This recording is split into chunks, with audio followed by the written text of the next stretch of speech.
Assalamualaikum warahmatullahi wabarakatuh. Sore, salam sejahtera bagi kita sekalian, Shalom Salve. Om Swastiastu, Namo Buddhaya, salam kebajikan. Yang saya hormati dan saya banggakan, Menteri Pertahanan Republik Indonesia, Letnan Jenderal TNI Purnawirawan Safri Samsudin, Panglima Tentara Nasional Indonesia Jenderal TNI Agus Subianto, Kepala Badan Intelijen Negara Letnan Jenderal TNI Purnawirawan Muhammad Herindra, para Kepala Staf Angkatan, Kasat Jenderal TNI Maruli Simbanjuntak, Kasau Laksamana TNI Muhammad Ali, Kasau Marsikal TNI Muhammad Tony Harjono.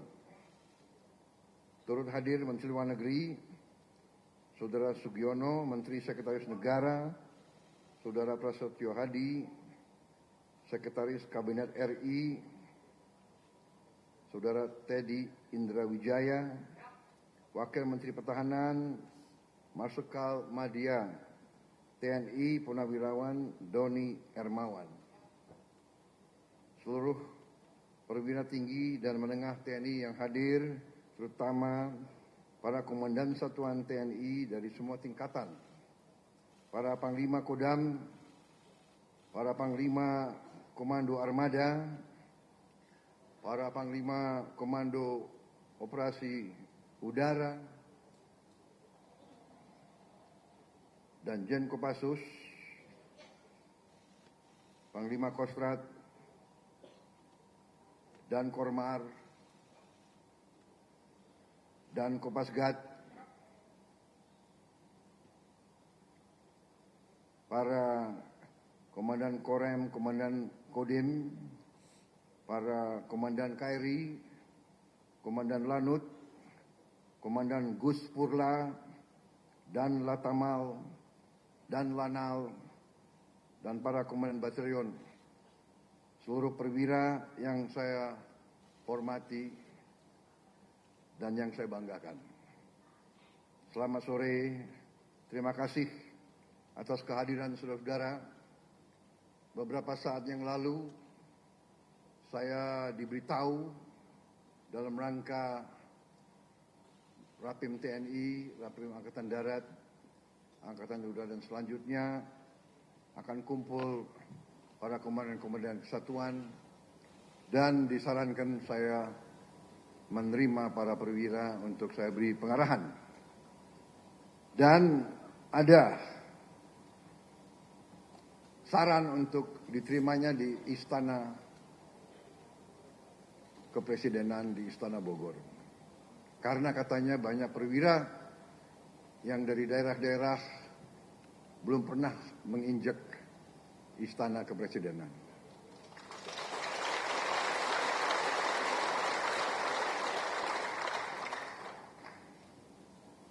Jadi dalam rangka itulah saya kumpulkan di sini, juga memudahkan karena tadi kami melaksanakan sidang pertama Dewan Pertahanan Nasional.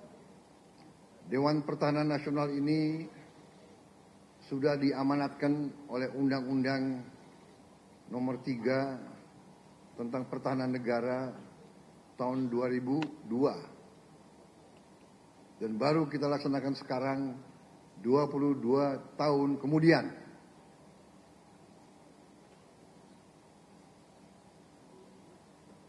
Saya kira ini juga menjadi suatu bahan pelajaran bagi kita bahwa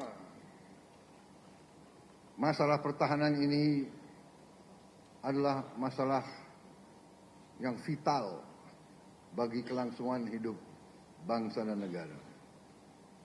Berkali-kali di berbagai tempat, di berbagai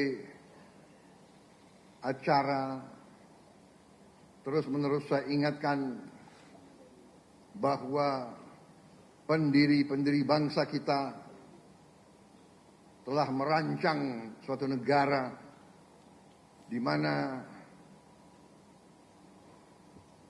rancangan negara tersebut dituangkan dalam sebuah undang-undang dasar negara Republik Indonesia, dan dalam undang-undang dasar tersebut, dalam pembukaan tersebut, jelas-jelas dicanangkan tujuan nasional bangsa Indonesia. Dan tujuan nasional ini yang pertama adalah melindungi segenap bangsa Indonesia dan seluruh tumpah darah Indonesia. Tujuan nasional yang pertama. Kedua, memajukan kesejahteraan umum. Ketiga, mencerdaskan kehidupan bangsa. Keempat, melaksanakan ketertiban dunia yang berdasarkan kemerdekaan, perdamaian abadi, dan keadilan sosial. Artinya, bapak-bapak pendiri bangsa, mereka-mereka yang memperjuangkan kemerdekaan melalui perlawanan terhadap penjajahan, perlawanan fisik terhadap imperialisme, sudah dari sejak awal menentukan dan menyampaikan bahwa fungsi negara yang pertama adalah fungsi perlindungan. Fungsi melindungi berarti pertahanan. Kita tidak bisa melindungi hanya dengan itikat baik. Kita tidak bisa melindungi hanya dengan kata-kata. Kita tidak bisa melindungi hanya dengan tulisan-tulisan. Kita tidak bisa melindungi dengan teori. Melindungi adalah dengan kekuatan. Kalau sebuah negara ingin merdeka sesungguhnya, sebuah negara ingin sejahtera, maka harus punya kekuatan untuk melindungi diri, untuk melindungi semua kekayaan alam yang ada. Saudara-saudara sekalian, kita diajarkan tiap hari, tiap malam, melalui televisi, melalui berita, negara-negara yang begitu makmur, begitu kuat, begitu kaya, diinvasi, diganggu, diduduki, dibom, dihancurkan seluruh rumah pemukiman, semua sekolah, semua fasilitas, semua pembangkit listrik, semua kehidupan, sarana kehidupan dihancurkan.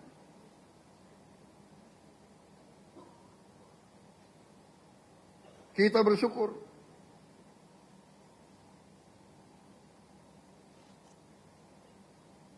berapa tahun ini, bisa dikatakan 25-30 tahun lebih, kita bersyukur, kita harus bersyukur bahwa pemimpin-pemimpin kita telah memelihara negara kita, memelihara NKRI tanpa terlalu terlibat, tanpa mengundang invasi dari negara lain. Saya kira para media, terima kasih.